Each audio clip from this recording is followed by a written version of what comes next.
अभी हम झूलेलाल मंदिर में नेशनल सिंधी वेलफेयर के कर्मी उमेश गंगनानी जी से बात कर रहे हैं। आपको इस देश की जनता के लिए कुछ संदेश देना है।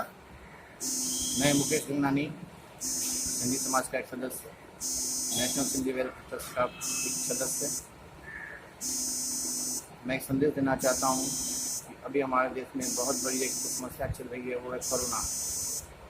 मैं आपसे अनुरोध करता हूँ अपने घर में रहें, घर से बाहर नहीं निकलें, बहुत ज़रूरी काम हो तभी निकलें।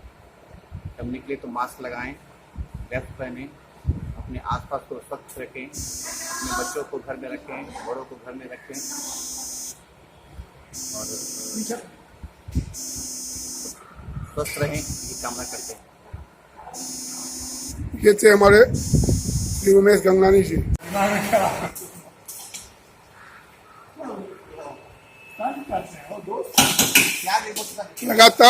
लगातार 25वें दिन भी आज लॉकडाउन में हमारा सिंधी समाज तत्परता से जरूरतमंदों को खाना पहुंचाने में लगा हुआ है, खाना देने में लगा हुआ है।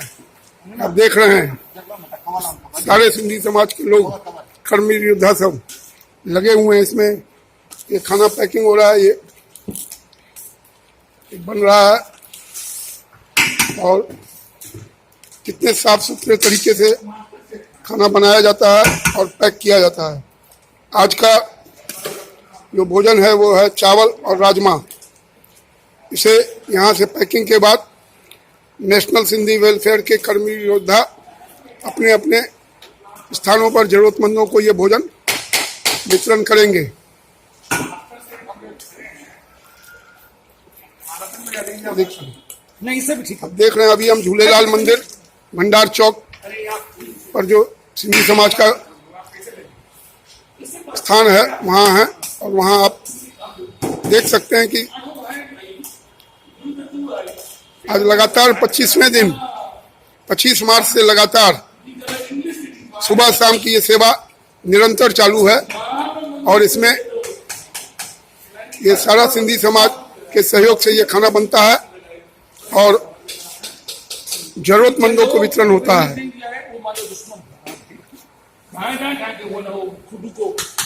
और इसमें जात पात का भेद तोड़ते हुए सिंधी समाज के अलावा भी और भी लोग इसमें कर्मी योद्धा के तौर पर निभा रहे हैं। हमारे सामने खड़े हैं श्री जितेंद्र प्रसाद गुप्ता। क्या नाम हुआ भैया आपका? जितेंद्र प्रसाद दिवाकर जी हैं और ये कब से लगे हुए हैं? जब से लॉकडाउन स्टार्ट है 25 तारीख से। अच्छा, और ये एक टाइम बन रहा है? दोनों टाइम बन रहा है। दोनों टाइम ये खाना जा रहा है।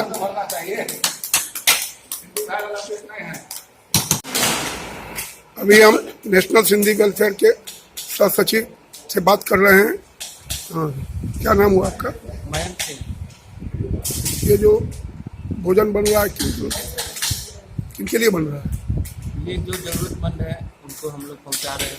लालबाग में, हैदराबाद में या रास्ते में और भी लोग जो मिल जाते हैं उनको पहुंचाते हैं जो जरूरतमंद। ये सेवा कब से चल रही है? 25 मार्च से। आप हमारे माध्यम से कोई संदेश देना चाहते हो जनता के लिए?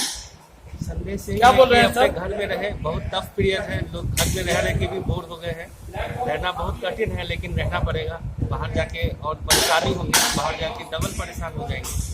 तो और कोई उपाय नहीं है जब तक इसकी दवाई नहीं बन रही है। दवाई तो बन रही है, उसका फिक्स अभी तक नहीं हो पा रहा है कि यही इसकी दवाई है। जब तक वो पूरी दुनिया में फैले उसमें अभी समय लगेगा, साल 1.5 साल।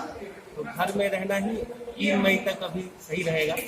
और हम लोग का ये काम हो रहा है डेली, इसमें 8-9 हज़ार का खर्चा है। अगर आप इसमें भी कुछ योगदान देना चाहें, आप बाहर नहीं जा पा रहे हैं लेकिन हम लोग तो बाहर जा पा रहे हैं, तो हम आपके तरफ का सेवा, हमारे हाथ से आपकी सेवा कर दी जाएगी। अगर आप ये करना चाहते हैं तो उनका भागी बने हम लोग के तरफ।